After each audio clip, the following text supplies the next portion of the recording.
সুদ খুব মজা লাগে না? তো সুদ নিয়ে কিছু কথা আমরা শুনবো, রাজি আছেন তো? সবাই রাজি? সুদের সাথে ইসলামের কোন সম্পর্ক? জোরে বলেন, সম্পর্ক। সুদ আছে যেখানে মুমিন যাবে না। সুদ হচ্ছে পুঁজিবাদী অর্থনীতির হাতিয়ার। দমন নিপীড়নের মূল মাধ্যম হচ্ছে সুদ। এই সুদের কারণে যারা ধনী এরা শুধু ধনী হতে থাকে, আর যারা গরিব শুধু গরিবই হতে থাকে। ইসলাম চায় না যে রাস্তার এক পাশে পাঁচতলা আর এক পাশে থাকবে গাছতলা। চিল্লায় কোন ঠিক কিনা? ইসলাম চায় কায়লা ইয়াকুনা দুলাতান বাইনাল আগনিয়াই মিনকুম, সম্পদ যাতে ধনীদের হাতে কুক্ষিগত হয়ে না থাকে, সম্পদের তারল্য যাতে সবার হাতে পৌঁছে যায়। এজন্য ইসলাম সুদকে করেছে হারাম আর ব্যবসাকে করেছে হালাল। চিল্লায় পড়েন আল্লাহু আকবার। এজন্য রব্বুল আলামিন বলেন, ওয়া আহাল্লাল্লাহুল বাইআ ওয়া হারামার রিবা, আমি আল্লাহ তোমাদের জন্য সুদকে করলাম হারাম আর ব্যবসাকে করে দিলাম হালাল। সুবহানাল্লাহ। ব্যবসাকে হালাল করেছে কে? আর সুদকে হারাম করেছে কে? সুদের মধ্যে দেখা যায় অনেক লাভ, অনেক টাকা, অনেক বরকত, শুধু বেড়ে যায়। আল্লাহ বলে তোমাদের দৃষ্টিতে টাকা বেড়ে যায়, আমি আল্লাহর কাছে বাড়ে না। আর তোমরা যখন যাকাত দাও, দান করো, তোমাদের দৃষ্টিতে দেখা যায় টাকা কমে যায়, কিন্তু আমি আল্লাহর কাছে টাকা কমে না। সুবহানাল্লাহ। এজন্য সুদকে আল্লাহ নিশ্চিহ্ন করে দিবেন। ইয়ামহাকুল্লাহ ওয়া ইউরবিস সাদাকাত, আল্লাহ বলে আমি সুদকে নিশ্চিহ্ন করে দেব, সুদকে আমি ধ্বংস করে দেব, সুদের ভেতরে কোনো বরকত দেব না। আর ব্যবসা করলে সামান্য ব্যবসার ভেতরে বরকত ঢুকিয়ে দিবে কে? আরো জোরে বলেন কে? বিশ্বনবী সুদখোরদের উপর লানত দিয়েছে। কি দিয়েছে? লাআনা রাসূলুল্লাহ আকিলার রিবা ওয়া মুকিলাহু ওয়া কাতিবাহু ওয়া শাহিদাইহি, যারা সুদ খায়, যারা সুদ দেয়, যারা সুদের দলিল লেখক, যারা সুদের সাক্ষী থাকে, সবার উপরে বিশ্বনবী লানত দিয়েছে। জোরে পড়েন নাউযুবিল্লাহ। এজন্য খবরদার, সুদের সাথে মুসলমানদের কোনো সম্পর্ক। বিশ্বনবী বলেছেন, আর রিবা সালাসু ওয়া সাবউনা বাবান, সুদের রয়েছে 73টা গুনাহ। কয়টা গুনাহ? আরো জোরে বলেন কয়টা? সুদের মধ্যে 73টা গুনাহ। আইসারুহা আইয়ান কাহার রাজুল উম্মা, 73টা গুনার মধ্যে সবচাইতে ছোট্ট গুনাহ হলো নিজের মায়ের সাথে জিনা করা। 73টা গুনাহ, আর সবচেয়ে ছোট গুনাহ হচ্ছে আইয়ান কাহার রাজুল উম্মা, ব্যক্তি তার মায়ের সাথে জিনা করবে। এটা যদি সবচেয়ে ছোট্ট গুনাহ হয়, তাহলে বড় গুনার অবস্থা কি? বড় গুনাহটা কি জানার দরকার আছে না নাই? আল্লাহ সেটাও বলে দিলেন, ফাআযানু বিহারবিম মিনাল্লাহি ওয়া রাসূলিহি, সুদের সবচেয়ে ছোট গুনাহ মায়ের সাথে জিনা করা, আর সুদের সবচেয়ে বড় গুনাহ আল্লাহর সাথে যুদ্ধ করা। করবেন নি? পারা যাবে না আল্লাহর সাথে যুদ্ধে? সে আল্লাহ কবে থেকে ক্ষমতায় বসা? এখন তো আল্লাহ বুড়া হয়ে গেছে। হ্যাঁ, আল্লাহর ক্ষমতা কি আগের মতো আছে? জোরে বলেন আছে? এজন্য সুদের সবচেয়ে ছোট গুনাহ মায়ের সাথে জিনা, সবচেয়ে বড় গুনাহ কার সাথে? যুদ্ধ। আরো জোরে বলেন। এজন্য বিশ্বনবী বলতেন, ইজতানিবু আসসাবাল মুবিকাত, 7টা ঈমান বিধ্বংসী, আমল বিধ্বংসী কাজ থেকে তোমরা বেঁচে থাকবা। 1 নম্বরে হলো শিরক, আল্লাহর সাথে শিরক করবা না। 2 নম্বরে হলো মাতা পিতার সাথে অবাধ্যতা করা। 3 নম্বরে জাদু দেখানো, জাদু টুনা করা। 4 নম্বরে অন্যায় ভাবে কাউরে হত্যা করা। 5 নম্বরে এতিমের সম্পদ খাওয়া। 6 নম্বরে কোনো নারীকে অন্যায় ভাবে জিনার অপবাদ দেওয়া। 7 নম্বরে সুদ খাওয়া। কি খাওয়া? এই 7টা কাজ করলে আপনার ঈমানটাকে ধ্বংস করে দিবে কে? চিল্লায় বলেন কে? এজন্য দুনিয়াতে যারা সুদ খায় তাদের সম্পদে কোনো বরকত নাই, তাদের শুধু রোগ আর রোগ, টেনশন আর টেনশন। আছে না নাই? আবার বিশ্বনবী বললেন, যারা সুদ খায় তাদের 3টা শাস্তি। কয়টা? আরো জোরে বলেন কয়টা? 1 নম্বরে কিয়ামতের দিন, আল্লাযীনা ইয়াকুলুনার রিবা লা ইয়াকুমুনা ইল্লা কামা ইয়াকুমুল্লাযী ইয়াতাখাব্বাতুহুশ শাইতানু মিনাল মাস। সুদের 1 নম্বর শাস্তি, কিয়ামতের দিন সুদখোর যখন কবর থেকে উঠবে, রব্বুল আলামিন তাকে জিনে ধরা রোগীর মতো, পাগলের মতো উঠায় দিবে। সুদখোর কবর থেকে উঠে ভূতে ধরা রোগীর মতো, জিনে ধরা রোগীর মতো, পাগলের মতো লাফাতে লাফাতে উঠবে। তারে দেখে কিয়ামতের ময়দানের সবাই বুঝবে লোকটা হলো সুদখোর। কি খোর? আরো জোরে বলেন। এটা হচ্ছে 1 নম্বর শাস্তি। 2 নম্বর শাস্তি বিশ্বনবী বললেন, আমি স্বপ্নে দেখলাম কিছু লোকের পেট হচ্ছে বিশাল বড় ঘরের মতো, আর ওই পেটের ভেতরে দেখলাম ভয়ঙ্কর বিষাক্ত সাপ। জিব্রাইল রে বললাম, ও জিব্রাইল, মান হাউলা, এরা কারা? বিশ্বনবী বললেন, হাউলাই আকালাতুর রিবা, এরা হলো আপনার উম্মতের মধ্য থেকে যারা সুদ খেয়েছে, ওই সুদখোর লোকগুলা। পড়েন না আউযুবিল্লাহ। 3 নাম্বার শাস্তি। বিশ্বনবী বলেন, যে রাতে আমাকে মেরাজে নেওয়া হলো, রাআইতু লাইলাতা উসরিয়া বি, মেরাজের রাতে আমি দেখলাম রক্তের একটা নদী, ওই নদীর উপর কিছু লোক সাঁতার কাটে। কিসের নদী দেখছেন কোনদিন? রক্তের নদী আমরা কোনদিন দেখেছি? রক্তের একটা নদীর ভেতরে কিছু লোক সাঁতার কাটে। সাঁতার কাটতে কাটতে বাঁচার জন্য যখন পারে আসতে চায়, তীরে আসতে চায়, কিছু ফেরেশতারা অনেক বড় বড় পাথরের খণ্ড নিয়ে বসা, তীরের দিকে আসতে চাইলে প্রচন্ড জোরে পাথর নিক্ষেপ করে তার চেহারার দিকে। পাথরের আঘাতে ওই লোকটার চেহারা ছিন্ন বিচ্ছিন্ন হয়ে যায়। লোকটা চিৎকার করতে করতে আবার রক্তের নদীর মাঝখানে চলে যায়। আবার তীরে আসতে চাইলে আবার পাথর আছে না নাই? জোরে বলেন। বিশ্বনবী বললেন, মান হাউলা ইয়া জিবরিল, ও জিব্রাইল, এরা কারা? বিশ্বনবী বললেন, এরা হলো আপনার সুদখোর উম্মত। এরা কারা? এজন্য সুদ খাওয়া যাবে? জোরে বলেন, সুদ খাওয়া যাবে? খবরদার, সুদ খাওয়া যাবে না। সুদের বিপরীতে আমরা ব্যবসা করব। ব্যবসায় বরকত দিয়েছে কে? বিশ্বনবী বললেন, রিজিককে আল্লাহ 10 ভাগ করেছেন, তার 1 ভাগ দিয়েছেন পৃথিবীর অন্যান্য পেশার ভেতরে, আর 9 ভাগ দিয়ে দিয়েছেন ব্যবসার ভেতরে। সুবহানাল্লাহ। রিজিকের 9 ভাগ থাকে ব্যবসার ভেতরে, এজন্য সুদ খাওয়া যাবে না। সুদের সাথে ইসলামের কোনো সম্পর্ক। আমরা ব্যবসা করব। আপনি মুশারাকা সিস্টেমে, মুদারাবা সিস্টেমে, আপনি মুরাবাহা সিস্টেমে ব্যবসা করেন, ওই ব্যবসায় বরকত দিবে কে? জোরে বলেন, কে? সুদ হারাম এ কারণে, কারণ টাকার ভেতর থেকে টাকা আসে না। আপনি 1 লক্ষ টাকার একটা বান্ডিল আপনার আলমারির ভেতরে আজকে রাখলেন, 1 বছর পরে খোলার পরে এটা কি 1,10,000 টাকা হবে? 1,05,000, 1,02,000, 1,10,000 টাকা, 1,05,000 টাকা, 1,01,000 টাকা? 1 টাকাও পারবে না। কত থাকবে? 1 লাখই থাকবে। কারণ টাকার ভেতর থেকে টাকা আসে না। টাকার ভেতর থেকে টাকা আসে যখন ওই টাকার সাথে শ্রম যুক্ত হয়, যখন টাকার সাথে কষ্ট যুক্ত হয়, যখন টাকার সাথে মেধা যুক্ত হয়। ঠিক কি না? তো আপনি টাকা দিয়ে কেমন করে টাকার ভেতর থেকে টাকা নেন? এটা হারাম। হয়তো আপনাকে ব্যবসা অংশগ্রহণ করতে হবে, লাভ লস দুইটাতে অংশগ্রহণ করতে হবে, রিস্কও থাকবে। আপনি ব্যবসায় টাকা দিয়ে শুধু লাভ নিলেন, লস নিলেন না, এটাই সুদ। ঠিক কি না? আপনার লাভও নিতে হবে, লস নিতে হবে, ঝুঁকিও নিতে হবে। এইটার নাম হলো ব্যবসা। হয় আপনি ব্যবসা করবেন, তা না হলে আপনি কর্জে হাসানা দিবেন। কি দিবেন? কর্জে হাসানা দিলে ওই ব্যক্তির মর্যাদা বাড়িয়ে দেয় কে? চিল্লায় বলেন, কে? 3 সিস্টেমে ব্যবসা করবেন। কয় সিস্টেমে? সবাই বলেন, আরো জোরে বলেন। 1 নাম্বার হচ্ছে মুশারাকা সিস্টেম। মুশারাকা, পার্টনারশিপ। আমি আপনি শেয়ার, 3-4 জন মিলে শেয়ার, আমার টাকা আপনার টাকা, আর দুজনে মিলে ব্যবসা করব। আমার যদি ধরেন 4 লক্ষ টাকা হয়, আপনার যদি 6 লক্ষ টাকা হয়, তাহলে যেই লাভ হবে তার 60% নেবেন আপনি, 40% নেব আমি। লসও যদি হয় 60% আপনার উপর, 40% আমার উপর।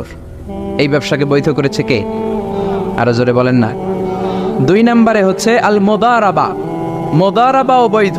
মুদারাবা মানে হচ্ছে আপনার টাকা আমার শ্রম। আল্লাহ আমার কোনো টাকা দেয় না, আমি মিসকিন, আমি ফকির, আমি দেব শ্রম, আপনি দিবেন টাকা। কত পার্সেন্ট লাভ হলে কে কতটা নিব এটা আমরা ভাগ করে নিব। কিন্তু লস হলে আমার কোনো লস নাই, কারণ আমার শ্রম আপনার টাকা, আমি যে খাটছি এটাই তো আমার লস। ঠিক কিনা? কথা বলেন। আর টাকা যেহেতু আপনার, পুরো লস নেবেন আপনি। এই সিস্টেমও ব্যবসা যায়। 3 নাম্বার হচ্ছে আল মুরাবাহা। বুঝার চেষ্টা করেন। আমার ঘরে ফ্রিজ নাই, ফ্রিজের দাম 1 লক্ষ টাকা। কয় লাখ টাকা?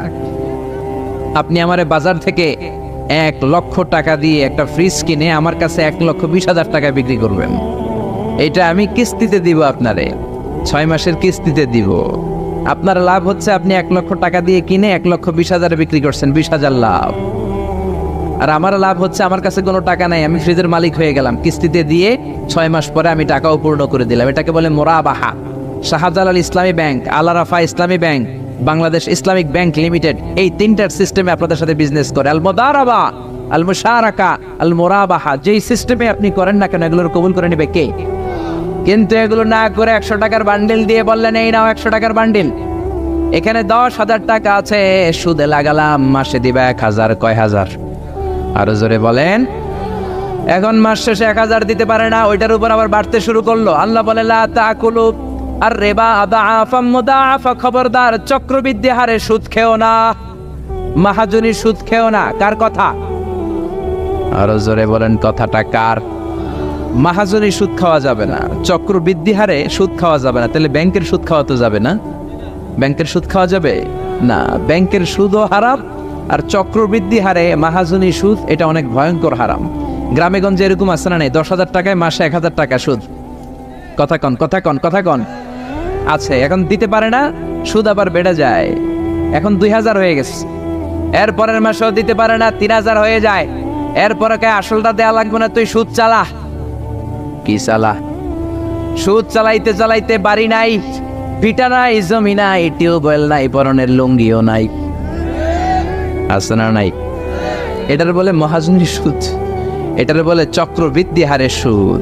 এই সুদ খাওয়া যাবে না। এজন্য সুদ আপনি খেলে এই সুদের এই সম্পদের ভেতরে কোনো বরকত নাই, এটাকে ধ্বংস করে দিবে কে? চিল্লায় বলেন কে? এজন্য আপনি ব্যবসা করবেন। আল্লাহ বললেন হাল্লাল্লাহুল বাইআ ওয়া হারামার রিবা, আমি আল্লাহ ব্যবসাকে তোমাদের জন্য হালাল করলাম, সুদকে করলাম হারাম। এখন আমরা সুদ খাবো না, ব্যবসা করব। জোরে বলেন, সুদ না ব্যবসা? ব্যবসার সিস্টেম হচ্ছে আপনাকে লাভ লস দুইটাতে অংশগ্রহণ করতে হবে। আপনি যদি বলেন না আমি শুধু লাভ নিব, লস নিব না, এটা ব্যবসা হবে? এটা সুদ হবে। এটা কি হবে? চিল্লায় বলেন কি হবে? এরপর ইসলাম বলে লা মাইসার, কোনো জুয়া চুরি থাকবে না। বিজনেসের মধ্যে জুয়া চুরি নাই, মানে লটারি নাই। কিন্তু বাংলাদেশে লটারি সিস্টেম আছে না নাই? 10 টাকায় 40 লক্ষ টাকা আছে না নাই? এটা সরাসরি জুয়া চুরি, এটার সাথে ইসলামের কোনো সম্পর্ক। এর কারণ হচ্ছে আমরা 10 টাকা দিয়ে লটারি কিনি, পাই এরকম একটা কাগজ, এই লটারির একটা নাম্বার থাকে এখানে, ঠিক কিনা? আর লেখা আছে 10 টাকায় প্রথম পুরস্কার 40 লক্ষ টাকা। লক্ষ লক্ষ মানুষ 10 টাকা দিয়ে এটা কিনে। কেনার পর যেদিন ড্র হবে, রাফেল ড্র, একজন পায় 40 লাখ, আরেকজন পায় 30 লাখ, আরেকজন পায় 20 লাখ, আরেকজন 10 লাখ, পঞ্চম পুরস্কার পায় 1 লাখ, আর লক্ষ লক্ষ মানুষ এই কাগজ পানিতে ভিজায় খায়। চিল্লায় কোন ঠিক কিনা? এটার নাম হচ্ছে জুয়া চুরি, এটা জায়েজ নাই। কিন্তু এই লটারির কাগজের সাথে যদি আপনার একটা কলম দিয়ে দেয়, এটাকে জায়েজ করার সিস্টেম আছে। এই 10 টাকার লটারির, যখন আপনি লটারিটা কিনবেন, আপনাকে যদি একটা কলম দিয়ে দেয়, তাহলে কেমন যেন আপনি 10 টাকা দিয়ে একটা কলম কিনলেন। এটা ব্যবসা, এটা হচ্ছে ব্যবসার সুরত, এটা জায়েজ আছে না নাই? তার মানে লক্ষ লক্ষ মানুষ যখন লটারি কিনলো, সাথে পেলে একটা কলম। এরপরে ড্র হওয়ার পরে একজন পাবে 40 লাখ, আরেকজন 30 লাখ, একজন 20 লাখ, আরেকজন 10 লাখ, আর লক্ষ লক্ষ সবাই পাইছে একটা করে কলম। তার মানে আমরা সবাই কিছু না কিছু পাইছি। চিল্লায় কোন ঠিক কিনা? এই সিস্টেমে যদি করেন, তাহলে এটারে বৈধ করে দিবে কে? জোরে বলেন কে? এরপরে ইসলাম বলেন নো আনসার্টেইনটি, কোনো ব্যবসার মধ্যে আনসার্টেইনটি থাকতে পারবে না, সুনিশ্চিত হতে হবে সবকিছু। লা দারারা ওয়ালা দারার ওয়ালা গারারা ফিল বাই, বেচা কিনার মধ্যে কোনো ধোঁকাবাজি থাকতে পারবে না, অনিশ্চয়তা থাকতে পারবে না। অনেকে উড়ন্ত কবুতর বিক্রি করে, আছে না নাই? কবুতর যারা পালেন, 10টা কবুতর আছে আপনার, আপনি দেখবেন সারাদিন কবুতর আকাশে উড়ার পরে বিকালে আবার বাসায় চলে আস। আপনি বললেন এই যে 10টা কবুতর আকাশে উড়ে, এই 10টা কবুতর আপনার বিক্রি করে দিলাম, এক একটা 100 টাকা করে, 10টায় কত হয়? 1000 টাকা বিক্রি করে দিয়েছেন। এই বিক্রি শরীয়ত সম্মত হয় না। এর কারণ প্রতিদিন কবুতরগুলো বিকেলবেলা উড়ার পরে সন্ধ্যাবেলায় ফিরে, আজকে বিকেলে নাও ফিরতে পারে। যেরকম ঠিক কিনা? আজকে 10টা কবুতর যদি অন্যদিকে চলে যায়, 1000 টাকা নিয়ে কিলাকিলি আছে না নাই? ইসলাম বলে কিলাকিলির কোনো সুযোগ নাই। কবুতরগুলো নামবে, 10টারে তুমি ধরবা, টপস করবা, তার হাতে হ্যান্ড ওভার করবা, তারপরে বিক্রি করবা। এটারে জায়েজ করে দিবে কে? এরপরে পুকুরের মধ্যে মাছ থাকা অবস্থায় কেনা বেচা জায়েজ নাই। এরকম কেনা বেচা বাংলাদেশে আছে না নাই? আন্দাজে মানুষে শখের বসে কিনে ফেলে, পুকুরের মধ্যে বুদবুদ করতেছে, ভাবতেছে হাজার হাজার মাছ কিনছে, 10 লক্ষ টাকা দিয়ে কিনে ফেলছে। কই মাছের পুকুর, উঠায় দেয় 20 কেজি কই আর 50 কেজি কাঁকড়া আর 70 কেজি ব্যাং, আছে না নাই? এরপরে কিলাকিলি আছে না নাই? এজন্য ইসলাম বলে না, কবুতরটা হাতের মধ্যে কবজ করার পরে যেমনি বিক্রি করলাম, মাছগুলাও জাল দিয়ে তোলো, তারপরে গনে গনে বিক্রি করো, কবুল করে নেবে কে? গাভীর ওলানের মধ্যে দুধ রেখে বিক্রি করা জায়েজ নাই। ওলান এত ফিলা গেছে, এরকম এটা মনে হচ্ছে যে 20 কেজি, দহন করার পরে পাওয়া গেছে 5 কেজি, এরকম আছে না নাই? কারণ এটা দুধের কারণেও ফুলতে পারে, টিউমারেও ফুলতে পারে, ঠিক কিনা? এজন্য ইসলাম বলে লা গারারা ফিল ইসলাম, ইসলামে কোনো গারারা নাই, ধোঁকাবাজি নাই, আনসার্টেনটি নাই, অনিশ্চয়তার মধ্য দিয়ে হাওয়ার মধ্যে কোনো বিজনেস নাই। আগে জিনিসটা তোমার হাতে নাও, তারপরে বিক্রি করো, কবুল করে নিবে কে? শেয়ার বাজার নিয়ে প্রশ্ন করে, যেই প্রোডাক্টের ব্যবসা হালাল ওই প্রোডাক্টের শেয়ারও হালাল, চিল্লায় বলেন ঠিক কিনা? এরপরে বিশ্বনবী বললেন মান গাশশানা ফালাইসা মিন্না, বেচা কিনার মধ্যে যে আমার উম্মতদের মধ্যে যে অন্যকে ধোঁকা দেয় সে আমার উম্মত হতে পারে। ধোঁকাবাজির ব্যবসা বাংলাদেশে আছে না নাই? ফলের দোকানে গেলে দেখবেন চকচকে যেই সাইডটা ওই সাইডটা ক্রেতার দিকে রাখে, পচা জায়গাটা নিচের দিকে রাখে, এরকম ব্যবসায়ী আছে না নাই? বিশ্বনবী মদিনার বাজারে গমের দোকান পরিদর্শন করতে গেলেন, যে দেখলেন গমের স্তূপ, বিশ্বনবী গমের ভেতরে হাত ঢুকায়া দিলেন। উপরে দেখা যায় শুকনা গম, ভিতরে দেখা যায় ভিজা গম। বিশ্বনবী বললেন মান গাশশানা ফালাইসা মিন্না, যে আমাদেরকে ধোঁকা দেয় সে আমাদের উম্মত নয়। The person who deceives us is not among us, যে আমাদেরকে ধোঁকা দেয় সে আমাদের উম্মত হতে পারে, চিল্লায় বলেন উম্মত হতে পারে। এজন্য এই ধোঁকাবাজি করে কোনো ব্যবসা করা যাবে? জোরে বলেন। আর সুদের সাথে আমাদের কোনো সম্পর্ক? চিল্লায় বলেন সম্পর্ক। সুদকে ধ্বংস করে দিবে কে? আর ব্যবসায় বরকত ঢুকিয়ে দিবে কে? বরকতে বিশ্বাস করেন তো? বিশ্বাস করেন?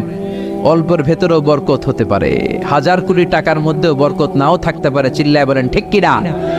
এজন্য আজ থেকে সুদের সাথে আমাদের কোনো সম্পর্ক নেই, আমরা ব্যবসা করব মুশারাকা সিস্টেমে, মুদারাবা সিস্টেমে, মুরাবাহা সিস্টেমে ব্যবসা করব। অল্প প্রফিট হলো এটার মধ্যে বরকত দিবে কে?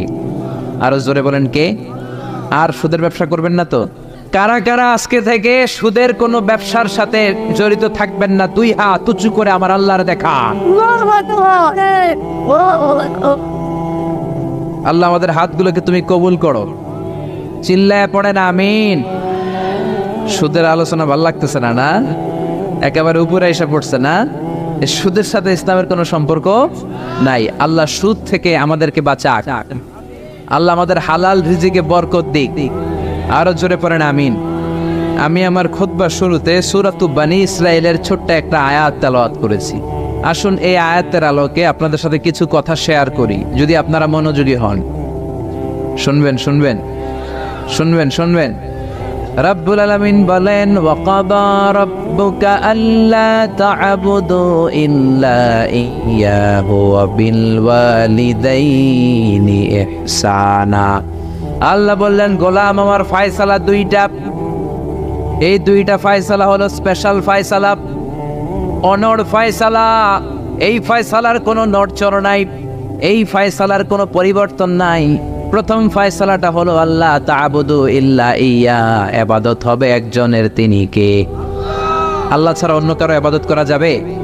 আবার আল্লাহ ডেকে বললেন গোলাম জিন জাতি মানব জাতি এই 2টা জাতিকে আমি সৃষ্টি করেছি শুধু আমার ইবাদতের জন্য, ঠিক কি না?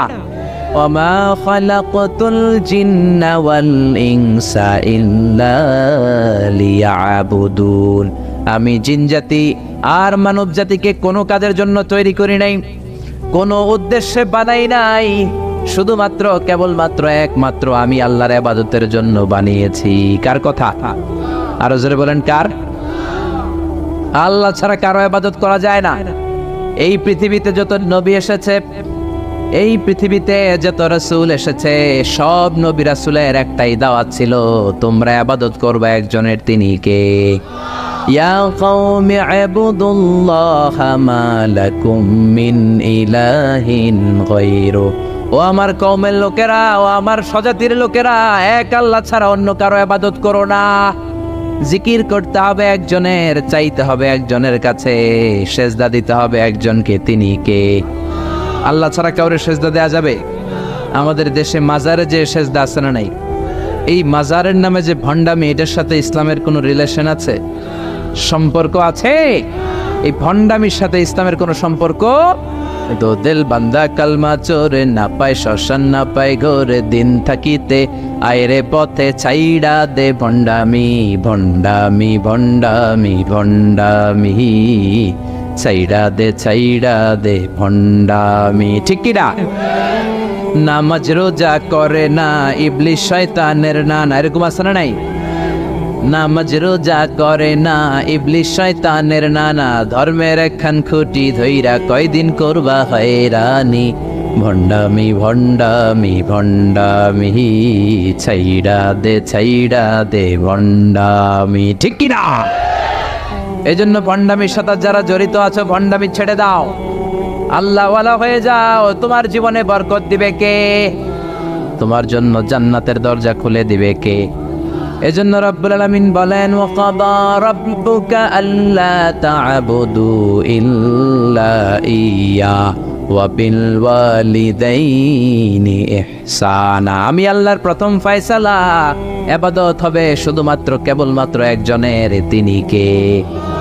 আমরা প্রত্যেক নামাজে সূরাতুল ফাতিহায় আল্লাহরে বলি, আল্লাহ ইহদিনাস সিরাতাল মুস্তাকিম, ও আল্লাহ আমাদেরকে সহজ সরল পথ দেখাও, সিরাতুল মুস্তাকিম দাও। আল্লাহ বলেন, আনি'বুদুনি হাযা সিরাতুম মুস্তাকিম, আমি আল্লাহর ইবাদত করো, এটাই সিরাতুল মুস্তাকিম। আল্লাহু আকবার। আপনি যদি আল্লাহর ইবাদত করেন তাহলে আপনি বুঝবেন যে আপনি সিরাতুল মুস্তাকিমের উপর আছেন। আর যদি বুঝেন আল্লাহর ইবাদত ছেড়ে আপনি অন্যদিকে দৌড়াচ্ছেন, তার মানে হলো আপনি সিরাতুল মুস্তাকিমের উপর থাকার সৌভাগ্য অর্জন করতে পারেন নাই। চিল্লায় কোন ঠিক কি না? এজন্য আল্লাহ বললেন, আল্লাহর ফয়সালা কয়টা? আরো জোরে বলেন, কয়টা? এক নাম্বার ফয়সালা, ইবাদত হবে শুধু একজনের, তিনি কে? এই ফয়সালার সাথে সবাই একমত? দ্বিমত কেউ নাই? কেউ নাই? দু একজন থাকতে পারে, কেউ নাই। আল্লাহ বললেন, আমার প্রথম ফয়সালা, ইবাদত হবে শুধু আমি আল্লাহর। দুই নাম্বার ফয়সালা, ওয়া বিল ওয়ালিদাইনি ইহসানা, ইহসান হবে মাতা পিতার সাথে, মানে ভালো আচরণ হবে মাতা পিতার সাথে। বুঝা গেল, ইবাদত হবে আল্লাহর, ইহসান হবে মাতা পিতার। আল্লাহর সাথে, আল্লাহর জন্য আপনি ইবাদত করবেন, আর মাতা পিতার প্রতি আপনি ইহসান করবেন।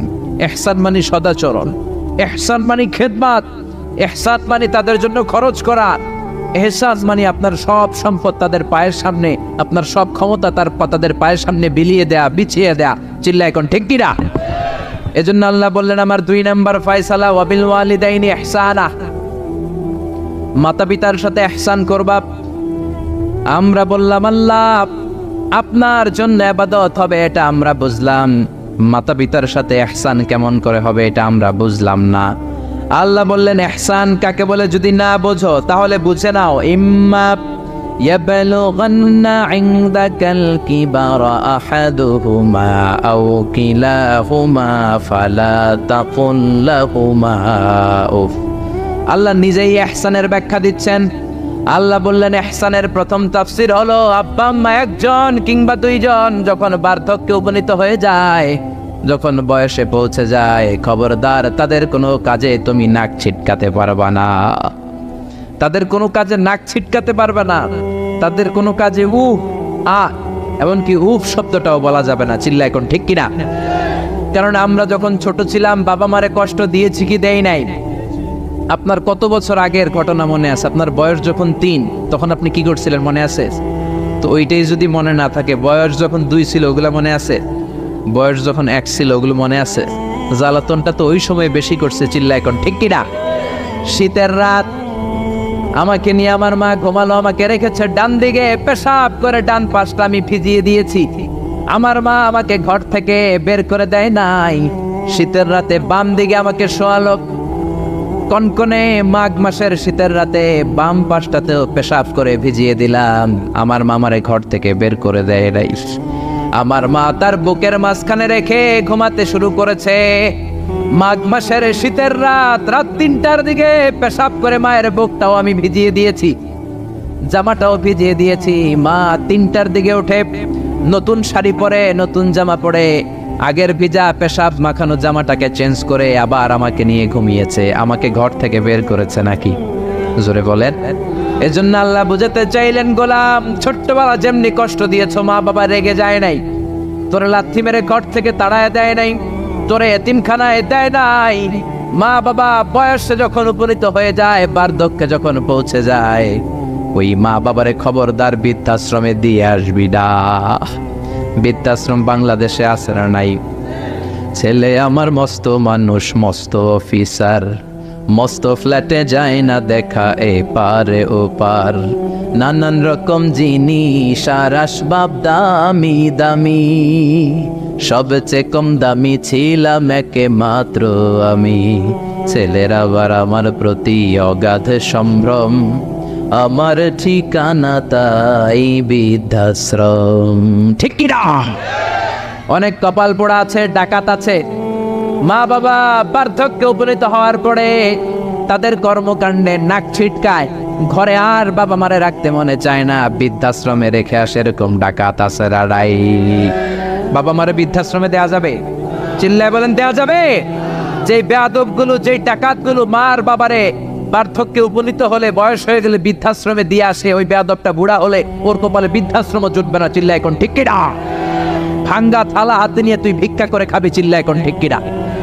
আল্লাহ বললেন আমার 2 নম্বর ফয়সালা, ওয়াবিল ওয়ালিদাইনি ইহসানা, মাতা পিতার সাথে ইহসান করবা। ইহসানের প্রথম ব্যাখ্যা, ইম্মা ইয়াবলুগান্না ইনদাকাল কিবারা আহাদুহুমা আও কিলাহুমা ফালা তাকুল লাহুমা উফ। মা বাবার একজন কিংবা 2 জন যদি বার্ধক্যে উপনীত হয়ে যায়, খবরদার মা বাবারে বৃদ্ধাশ্রমে দিও না। মা বাবা পেশাব করে দিতে পারে, পায়খানা করে দিতে পারে, তোমাকে যেমনি পরিষ্কার করে আদর যত্ন করেছে তুমিও পরিষ্কার করবা, মা বাবার খেদমত করবা, তোমার জীবনটারে উজালা করে দিবে কে? আল্লাহ বললেন ইহসানের 2 নম্বর ব্যাখ্যা, ওয়ালা তানহারহুমা, মা বাবারে ধমক দিও না। অনেক বেয়াদব ছেলে মেয়ে আছে, মা বাবার সাথে ছিড়কি দিয়ে কথা বলে, ধমক দিয়ে কথা বলে, এলাকার লোকদের সাথে যখন কথা বলে ভদ্র ভাষায় কথা বলে, ঘরে ঢুকলে মায়ের গালি দেয়, আছে না নাই? বাবারে ডাকে বুড়া, মারে ডাকে বুড়ি, আছে না নাই? তুমি কেমন করে মায়ের বুড়ি ডাকো, বাবারে বুড়া ডাকো? তোমার বাপ মা তো বুড়া হয়েছে তোমার কারণে। তোমারে মানুষ করতে যে তোমার মা বাবা তাদের জীবন যৌবন হারিয়েছে, তোমারে মানুষের মতো মানুষ করতে যে তারা তাদের জমি হারিয়েছে, তোমারে বিদেশ পাঠাতে যে তারা তাদের ভিটেমাটি হারা হয়েছে। যেই বাবা মা তোমার জন্য সব কিছু ছেড়েছে, খবরদার ফালা তানহারহুমা, ওই বাবা মারে ধমক দিবা না। কার কথা? চিল্লায় বলেন কার? এরপর আল্লাহ বললেন ওয়ালা তানহারহুমা ওয়া কুল লাহুমা কওলান কারীমা, তাদেরকে ধমক দিবা না, বরং তাদের সাথে ভালো আচরণ করবা, কোমল ভাষায় কথা বলবা। যত ভদ্রতা তুমি জানো, যত কার্টিসি তুমি জানো, যত সফটনেস তোমার জানা আছে, যত ভদ্রতা তুমি শিখেছো, সব ভদ্রতা তুমি ইউজ করবা তোমার মা বাবার সাথে। যত কোমল ভাষা তুমি জানো, যত শুদ্ধ কথা তুমি জানো, সব তোমার মা বাবার জন্য তুমি ইউজ করবা। চিল্লা এখন ঠিক কিনা? এরপরে রব্বুল আলামিন বললেন ওয়াখফিদ লাহুমা জানাহায-যুল্লি মিনার রাহমাতি ওয়া কুর রাব্বিরহামহুমা কামা রাব্বায়ানি সাগীরা, তাদের জন্য রহমতের ডানা বিছিয়ে দাও। তোমার যত ক্ষমতা আছে মা বাবার পায়ের সামনে ঢেলে দাও, যত অর্থ আছে তাদেরকে তুমি বিলিয়ে দাও।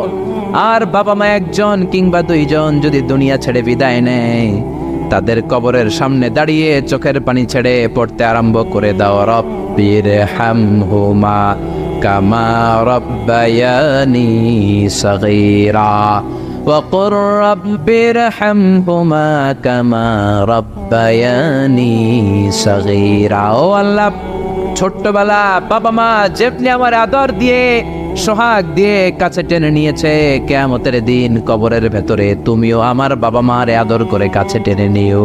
পড়ে না আমিন? চিল্লায় পড়ে না আমিন? এজন্য ইবাদত হবে একজনের, তিনি কে? আর ইহসান হবে কার সাথে? এজন্য মা বাবার দোয়ার দরকার আছে না নাই? পৃথিবীর যত আল্লাহর ওলি আছে, যত পীর সাহেব আছে, সবাই এই পুরো কোরআন খতম করে যদি একটা গ্লাসের পানির মধ্যে ফু দেয়, আর আপনার আম্মা শুধু বিসমিল্লাহ বলে আরেকটা গ্লাসের পানির ভেতরে ফু দেয়, আল্লাহর কসম আপনার মায়ের দোয়াটা আগে কবুল হয়ে যাবে। এজন্য মা বাবার খেদমত করেন। আপনার বড় পীর সাহেব হলো আপনার বাবা, আপনার বড় পীর সাহেব হলো আপনার মা। দুনিয়ার সবাই দোয়া করলে ওই দোয়া মিস হয়ে যেতে পারে, মা বাবা দোয়া করলে মিস হবে নাকি? হবে? অনেক ডাকাইত আছে দেখবেন মাজারের উপরে মশারি দেয়, আছে না নাই? খুঁজে দেখবেন ওর বাপের মশায় কামড়ায়, ওর মায়ের মশায় কামড়ায়, আর ও বাবার দরবারে যে মাজারে মশারি দিয়ে আসছে, এরকম ডাকাইত আছে না নাই? এজন্য খবরদার, মা বাবার সাথে ইহসান করো। বিশ্বনবী মসজিদে নববীতে মিম্বারের এক তলার মধ্যে পা রাখলেন, আওয়াজ করে বললেন আমিন। দ্বিতীয় তলার ভেতরে পা রাখলেন, আওয়াজ করে বললেন আমিন। তৃতীয় স্টেপে পা রেখে বিশ্বনবী পড়লেন আমিন। সাহাবারা বললেন নবী 3 বার আমিন বললেন, কেন বললেন বুঝলাম না। বিশ্বনবী বললেন প্রথম স্টেপে যখন পা রাখলাম, জিব্রাইল এসে বলল রমজান মাস পাওয়ার পরে রোজা রেখে ইবাদত করে যেই বান্দা গুনাহ মাফ করতে পারে নাই তার উপরে আল্লাহর লানত। আমি বিশ্বনবী পড়লাম আমিন। দ্বিতীয় স্টেপে পা রাখলাম, জিব্রাইল বলল মাতা পিতা পাওয়ার পরে যারা মাতা পিতার খেদমত করে নিজের জীবনের গুনাহ ঝরাতে পারে নাই, জান্নাত কামাতে পারে নাই, তাদের উপর আল্লাহর লানত। আমি বিশ্বনবী বললাম আমিন। 3 নাম্বার স্টেপে বিশ্বনবী বললেন আমার নাম শোনার পরে আমার যে উম্মাত আমার উপর দরুদ পড়ল না তাদের উপর আল্লাহর লানত। আমি বললাম আমিন। পড়েন সাল্লাল্লাহু আলাইহি ওয়াসাল্লাম, চিৎকার করে পড়েন সাল্লাল্লাহু। এজন্য মাতা পিতার খেদমতের দরকার আছে না নাই? গোটা বিশ্বটা একদিকে, মায়ের দোয়া আরেকদিকে, চিল্লায় বলেন ঠিক কিনা? আপনি বুলেট মারলে বুলেট মিস হতে পারে, ড্রোন হামলা করলে মিস হতে পারে, মায়ের দোয়া মিস হবে?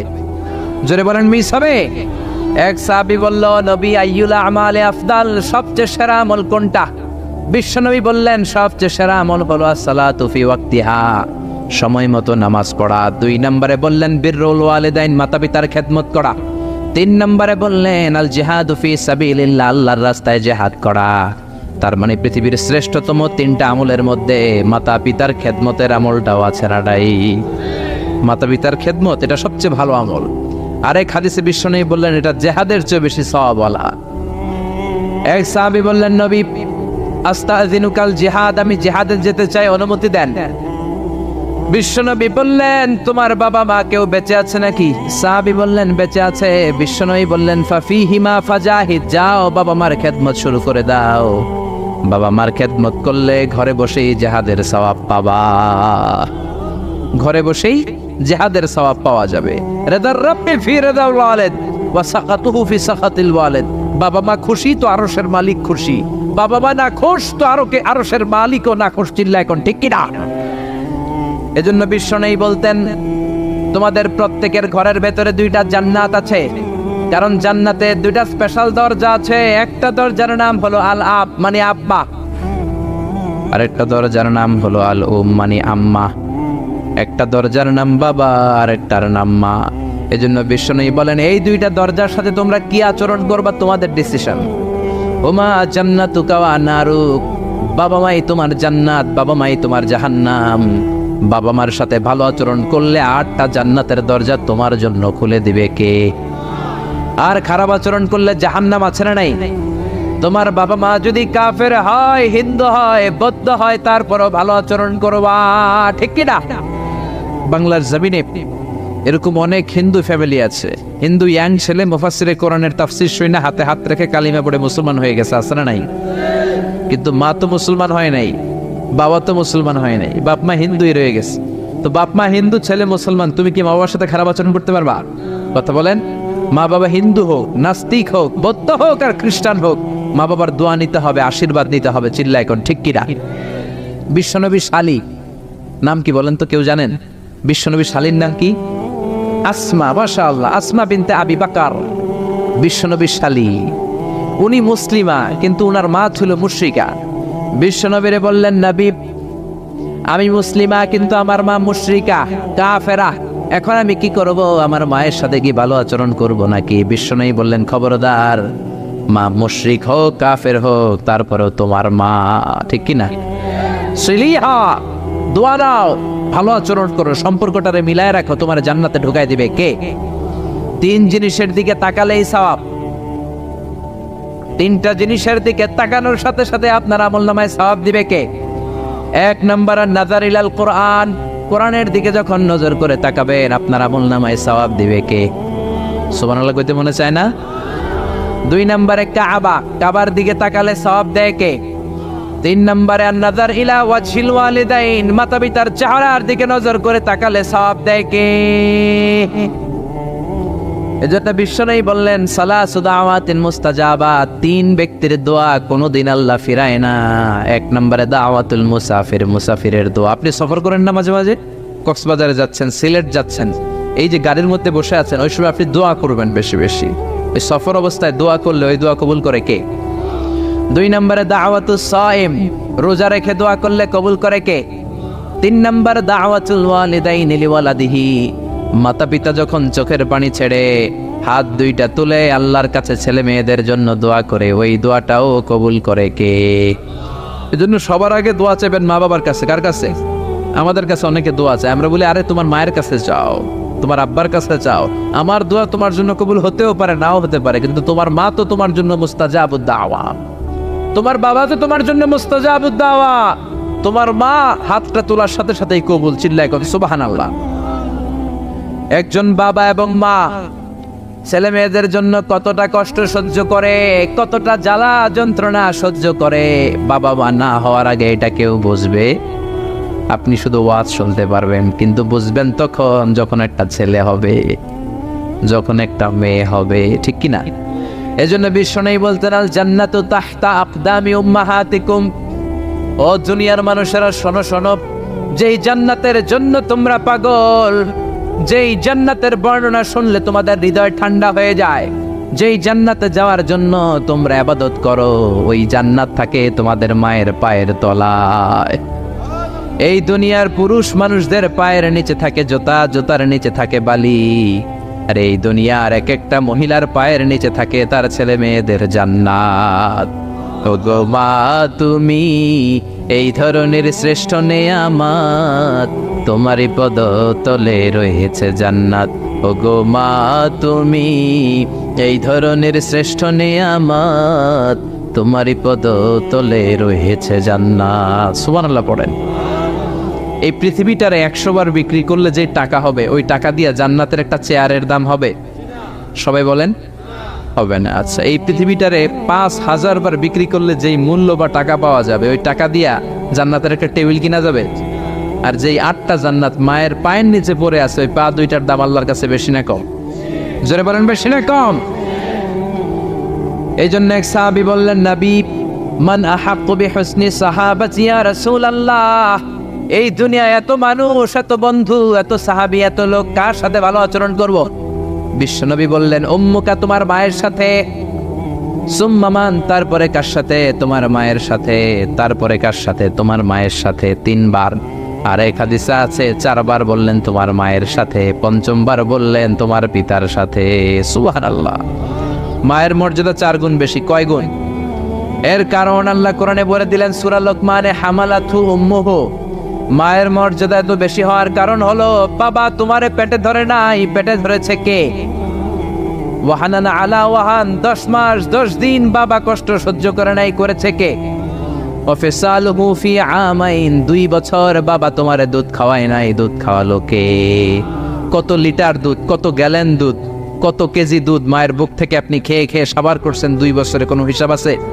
জোরে বলেন।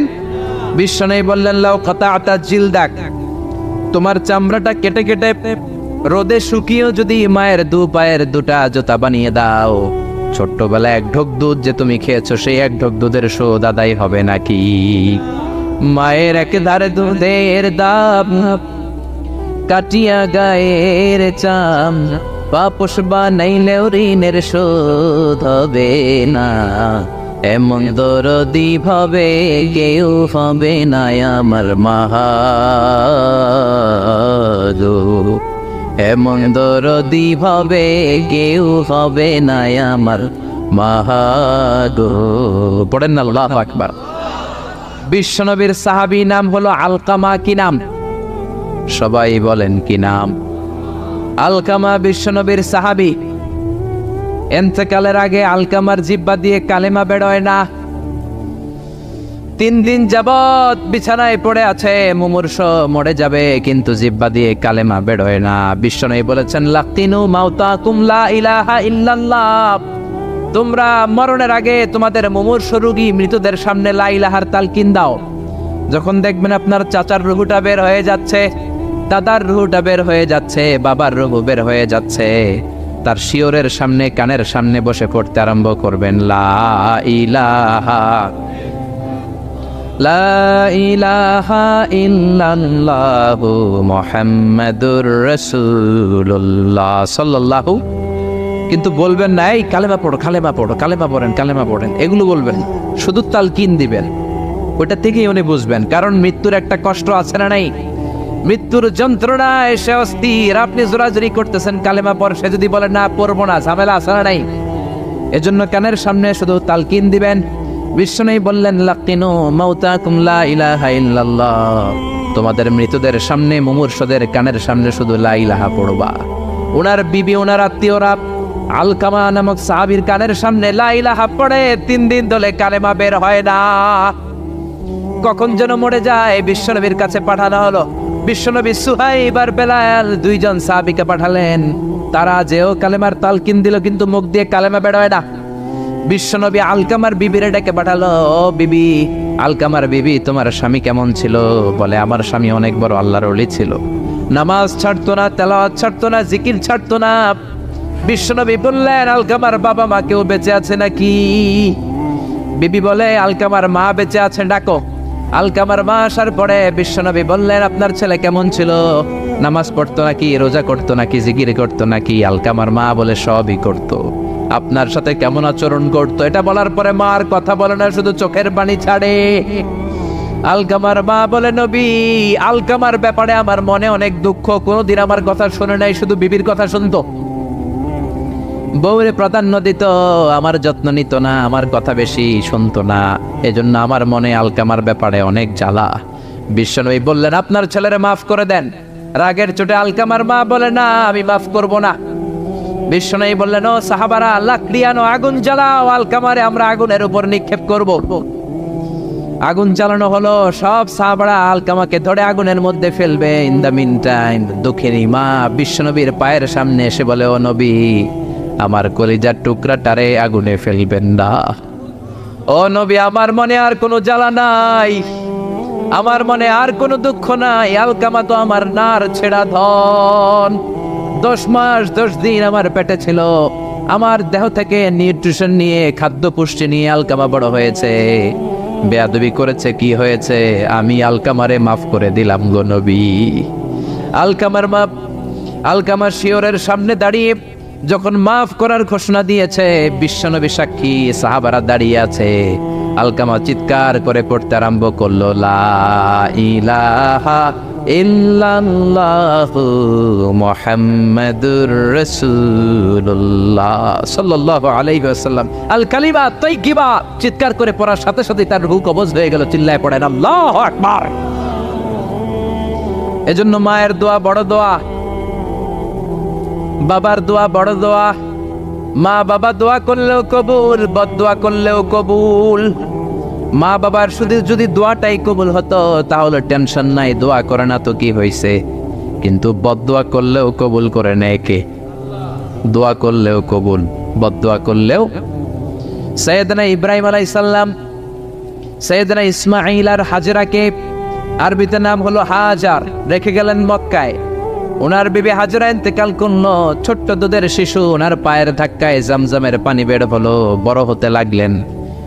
শৈশব পেরিয়ে কৈশোর, কৈশোর পেরিয়ে যৌবন, তাগড়া যুবক। তখন জুরহুম নামক একটা কওমের একটা মেয়েকে তিনি বিয়ে করলেন। বিয়ে করে সুখের সংসার শুরু করলেন আল্লাহর আদেশে। অনেক পরে সৈয়দনা ইব্রাহিম তার কলিজার টুকরা ইসমাইলের বাড়িতে বেড়াতে গেল। কার বাড়িতে? কে গেল বেড়াতে? সৈয়দনা ইব্রাহিম বেড়াতে গেলেন। যাওয়ার পরে দেখে সৈয়দনা ইসমাইল ঘরে নাই। দরজার বাইরে থেকে সালাম দিলেন, আসসালামু আলাইকুম। এটা কিন্তু প্রামাণ্য বর্ণনা দিচ্ছে আমি বুখারী থেকে, বুখারীর বর্ণনা, এটা গল্প না। দরজার বাইরে থেকে সালাম দিলেন, আসসালামু আলাইকুম। ভেতর থেকে কর্কশ গলায়, ঝাঁঝালো কণ্ঠে, কণ্ঠের মধ্যে কোনো মায়া নাই, দয়া নাই, এরকম একটা কণ্ঠের মেয়ে উত্তর করে বলল, ওয়া আলাইকুমুস সালাম। সৈয়দনা ইব্রাহিম জিজ্ঞেস করলো, কাইফা হালুকিয়া উম্মি, ও মা তুমি কেমন আছো? মেয়ে কয়, বেশি ভালো না। সংসার কেমন চলে? সুবিধার না? খাওয়া দাওয়া ঠিক মতো হয়নি না? কিচ্ছু হয় না? আমনে কেডা? সাইয়েদনা ইব্রাহিম বলে, আমি কে তোমার জানার দরকার নাই। ইদা জা যাওজুকি মিনাল গাবা, স্বামী যখন তোমার বন থেকে শিকার করে ফিরবে, ফাকরাই আলাইহিস সালাম, তোমার স্বামীরে আমার পক্ষ থেকে একটা সালাম দিবা। ও মুরিহিয়া ইয়াগাইরা আতাবাতা বাবিহি, বলবা ঘরের দরজার চৌকাঠটা যেন পাল্টে ফেলে। সাইয়েদনা ইব্রাহিম চলে গেলেন। বিকেলবেলা জঙ্গল থেকে শিকার করে সাইয়েদনা ইসমাইল ঘরে ফিরলেন। ঘরে ফেরার পর বিবি বলে, একটা বুড়া আইছিল। বুড়া কে আইছিল? সাইয়েদনা ইসমাইল বলে, বুড়া?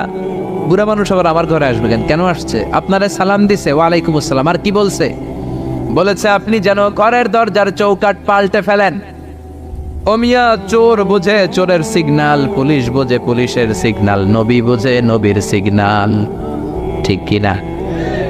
সাইয়েদনা ইসমাইল তো বুঝে ফেললেন, কিরে ঘরের দরজার চৌকাঠ পাল্টে ফেলো, এরকম রূপক কথা, মেটাফরিক্যাল ইঙ্গিত দুনিয়ার সাধারণ মানুষ দিতে পারে না। চিৎকার দিয়ে বিবিরে বললেন, ও কপাল পুড়ি, তুই কি করলি? নিজের কপাল পুড়লি, নিজের কপালে নিজে কোরাল দিলি। যেই লোকটারে বুড়া বুড়া বলে সম্বোধন করলি, ওই লোকটার কেউ নয়, আমার জন্মদাতা পিতা, এই জামানার সবচেয়ে বড় পয়গম্বর ইব্রাহিম খলিল। আমার বাবা যে সিগন্যাল দিয়েছে, এটা তো গ্রিন সিগন্যাল না, এটা রেড সিগন্যাল। তার মানে তোর তালাক দিতে বলেছে, get out, get out, divorce, তালাক দিয়ে দিলাম, যা। আপনার আব্বাও যদি বলে তোমার বউরও তালাক দিয়ে দাও, দিয়ে দিবেন নাকি? এবার দিয়ে দিয়েন না। আপনার বাবাও বাবা, ইসমাইলের বাবা ইব্রাহিমও, কথা বলেন। সাইয়েদনা ইব্রাহিম ছিলেন আল্লাহর জালিল কাদের পয়গম্বর। আকাশ থেকে ওহী আসলে নবীরা কথা বলে, মন গড়া নবীরা কিছু বলে না। আপনার বউকে যদি আপনার বাবা বলে তোর বউরে তালাক দে, দিয়ে দিয়েন না। আবার কি করবেন? বুঝাবেন, বাবারও বুঝাবেন, বিবিরও বুঝাবেন, ঘরের ভিতরে সংলাপ করবেন, সমঝোতা করবেন। আমাদের দেশের দুই নেত্রী সংলাপ করে না তো কি হয়েছে? আমরা করব, আমরা ঘরে ঘরে সংলাপ করব, সমঝোতা করব, ঠিক কিনা?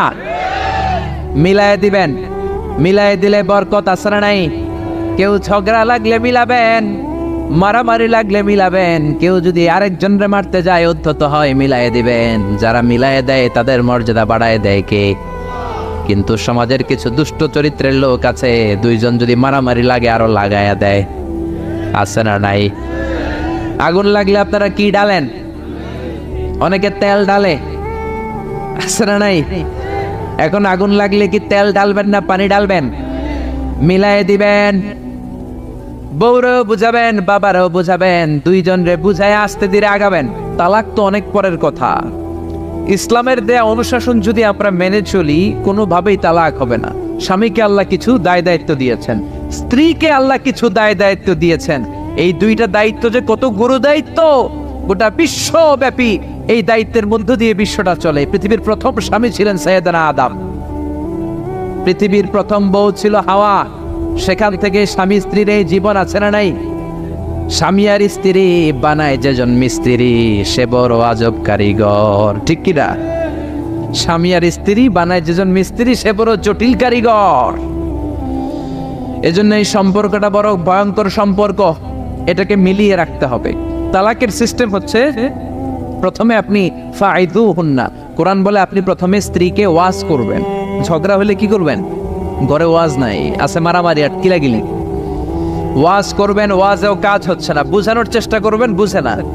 এরপর আল্লাহ বললেন, ওয়াহজুরুহুন্না ফিল মাদাজি', বিছানা আলাদা করে দাও, তুমি এক রুমে ঘুমাবা, তোমার বিবিরে দিবা আরেক রুম। কিছুদিন বিচ্ছেদ চললে ওই বিবির অন্তরে ভালোবাসা তৈরি করে দিবে কে? সুবহানাল্লাহ পড়েন। এখন ওয়াজ করলেন, বুঝাইলেন, বুঝে না। বিছানা আলাদা করলেন, তাও শোনে না। এবার ওয়াদরিবুহুন্না, কোরআন বলল বউরে শাসন করো। অনেকে বলে বউরে পিটাও, না, পিটানোর কথা বলে নাই। ওয়াদরিবুহুন্না মানে তাদেরকে শাসাও, শাসন করো। মুফাসসিররা এটার তাফসীর করতে যে হয়রান হয়েছে যে কি দিয়ে পিটাবে। কোন মুফাসসির কয় খেজুরের ছোট্ট ডালা দিয়ে এরকম বাড়ি মারবে, আর বলবে ভালো কথা কই হনস না কেন। অনেকে বলবে, অনেক মুফাসসির বলেছে মেসওয়াক দিয়ে বাড়ি মারবে। তোমার এত বোঝাই বুঝো না কেন? দুইটা ছেলে মেয়ে হয়েছে আমাদের, এত সুন্দর সংসার, হানিমুন করেছিলাম কক্সবাজারে, স্মৃতিগুলো কি তোমার মনে পড়ে না? তুমি আমার কৈতরি, তুমি আমার টুনটুনি, তুমি আমার সোনামণি, এগুলোকে বুঝাবেন। এরপরও মানে না। অনেক মুফাসসির কইছে বালিশ দিয়া পিটাইবেন, কোল বালিশ দিয়া, যাতে হাত পা না ভাঙে। ওয়াদরিবুহুন্না, অনেক ডাকাইতেছে লাড়ি দিয়া পিটায়, আছে না নাই? ইসলাম বলে না না বনিব না, না হলে প্রথম স্টেপ ওয়াজ করো, বুঝাও। 2 নম্বরে বিছানা আলাদা করে দাও, তারপরেও মানে না। 3 নম্বরে ওয়াত্রিবু হুন্না, মানে শাসন করো, যার যেরকম দরকার ওইরকম শাসন করবেন, তাতেও হয় না। তারপরে ফাবা আসু হাকামাম মিন আহলিহি হাকামাম মিন আহলিহা, এই 3টা স্টেপেও কাজ হয় না। আপনার মুরব্বিদের ডাকবেন, সালিস, মেয়ের পক্ষের মুরব্বিদের ডাকবেন, 2 পক্ষের বেআইনরা মিলে মিলছিল করে দেওয়ার চেষ্টা করবে, তাতেও কাজ হয় না। 4টা স্টেপ শেষ, 5ম স্টেপ হলো তালাক। আর আমরা দইরেই কই 3 তালাক, আছে না নাই? ওমরে ফারুকের জামানায় এক লোক তার বউরে দিছে 100 তালাক, রাগের চোটে। এরকম ডাকাইত আমাদের দেশে আছে না নাই? এখন বিবি এসে বলে, ও ওমরে ফারুক 100 তালাক দিয়েছে আমার স্বামী, কি করব? সৈয়দনা ওমরে ফারুক বলে, তোর ডাকাইত স্বামীটা কোথায়? কয় এই জায়গায়। কিরে কয় তালাক দিছিস? কয় 100টা। দিবি 3টা, 100টা দিলি কেন? কয় রাগের মাথায় দিছে। কয় দাঁড়া তোর বিচার করতেছে, 3 তালাকে তোর বউ তালাক, বাকি 97 তালাক তোর পিঠে পড়বে। সুবহানাল্লাহ কইতে মন চায় না? এজন্য এই হচ্ছে তালাকের সিস্টেম। কতগুলো স্টেপ আপনি পার হলেন, তারপরেও আপনি একসাথে 3 তালাক দিবেন না।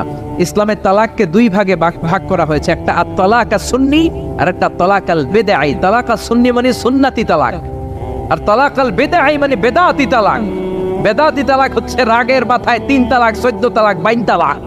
কিন্তু তালাক সুন্নি, সুন্নাত সম্মত তালাক হচ্ছে আপনার বিবি যখন পবিত্র, মানে যখন পিরিয়ড হচ্ছে না, ওরকম একটা পবিত্র সময় তারে আপনি তালাক দিবেন।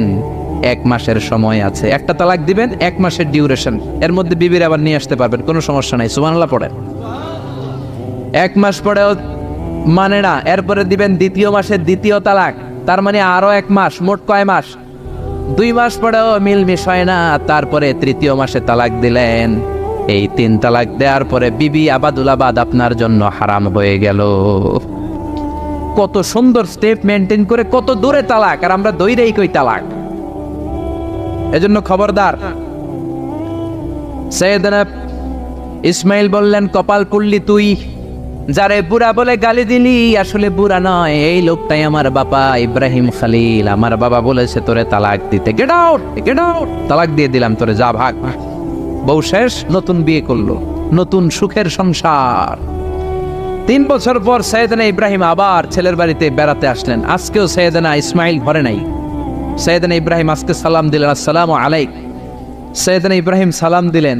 আজকে ঘরের ভেতর থেকে জাদুমাখা কণ্ঠে, মধুমাখা কণ্ঠে, সুরেলা কণ্ঠে একটা মেয়ে বলল, ওয়া আলাইকুমুস সালাম। সৈয়দনা ইব্রাহিম বললেন, কাইফা হালুকি ইয়া উম্মি মা, কেমন আছো? মেয়েটা বলে, আলহামদুলিল্লাহ আলা কুল্লি হাল, সব সময় আলহামদুলিল্লাহ। সব সময় কি? তোমাদের জীবন যাপন কেমন চলে? খুব ভালো চলে।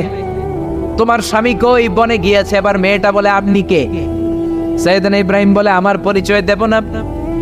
মেয়েটা বলে, আপনার পরিচয় না দিল আপনার সাথে কথা বলবো না। আমরা স্বামী স্ত্রী 2 জন থাকি মরুভূমির মাঝখানে, আমাদের খোঁজ খবর নেওয়ার কেউ নাই। আপনি কে? এরকম দিল দরিয়ার একজন মুরব্বী আমাদের খোঁজ নিতে আসলেন, আপনার পরিচয়টা আপনি বলেন। সৈয়দনা ইব্রাহিম তার পরিচয় দেয় না। মেয়ে বলে, পরিচয় না দিলে আমি কথাও কই না। বাধ্য হয়ে ঘরের ভেতরে ঢুকলেন, জোর করে মেয়েটা সৈয়দনা ইব্রাহিমকে ঘরে ঢুকালেন, রুটি বানিয়ে খাওয়ালেন, গোশত খাওয়ালেন, খেজুর খাওয়ালেন, শরবত খাওয়ালেন। ও মিয়া, আগেরটাও মাইয়া, এইটাও পার্থক্য আছে না নাই? মেয়েটা বলে, আমার জন্য দোয়া করেন। সৈয়দনা ইব্রাহিম চোখের পানি ছেড়ে দোয়া করে দিলেন, মেয়েটার মাথায় হাত বুলিয়ে দিলেন, আর বললেন, ইদা জা যাওজুক মিনাল গাবা, তোমার স্বামী যখন বন থেকে আসবে, ফাকরাই আলাইহিস সালাম, তোমার স্বামীর আমার পক্ষ থেকে সালাম দিবা। ওয়া মুরিহি আইয়াসবিতা আতাবাতা বাবিহি, আর বলবা আমি বলছি ঘরের দরজার নতুন চৌকাঠ যেন জীবনেও না পাল্টায়। ঘরের দরজার এই নতুন চৌকাঠটা যেন কোনোদিন। সৈয়দনা ইসমাইল ফিরে আসলেন। আসার পরে বিবি বলে, একজন মুরব্বী এসেছিল, নুরানি চেহারার একজন মুরব্বী। মুরব্বী শুই না, সৈয়দনা ইসমাইল তো ভয় পেয়ে গেছেন, লাফ দিয়ে উঠছে, কি মুরব্বী, কেমন আচরণ করেছিলি বল। কারণ আগের একটা তিক্ত অভিজ্ঞতা আছে না নাই? ভাবছে আজকেও কোনো গন্ডগোল হইল নাকি। বিবি বলে, না আপনি রাখবেন না, আপনি চিন্তিত হবেন না, আমি অনেক আপ্যায়ন করেছি, অনেক সাদর সম্ভাষণ দিয়েছি, উনিও আমার মাথায় হাত বুলিয়ে চোখের পানি ছেড়ে ছেড়ে আমার জন্য দোয়া করেছে, আর আপনার সালাম বলেছে, আর আপনাকে বলতে বলেছে ঘরের দরজার নতুন চৌকাটটা যেন জীবনেও কোনো দিন না পাল্টা। সৈয়দনা ইসমাইল আল্লাহু আকবার বলে চিৎকার করে উঠলেন, বিবিকে বুকে জড়িয়ে ধরলেন, বললেন, ও বিবি, তুই তো গোল্ডেন এ প্লাস। তুই কি? তুই তো গোল্ডেন এ প্লাস, তুই তো 100-তে 100 পাইলি। তোর কপালটা নুরানি হয়ে গেল, উজালা হয়ে গেল। যেই বয়স্ক লোকটা এসে এই কথাটা বলেছে, বয়স্ক লোকটার কেউ না, তোর শ্বশুর, আমার বাবা ইব্রাহিম খলিল।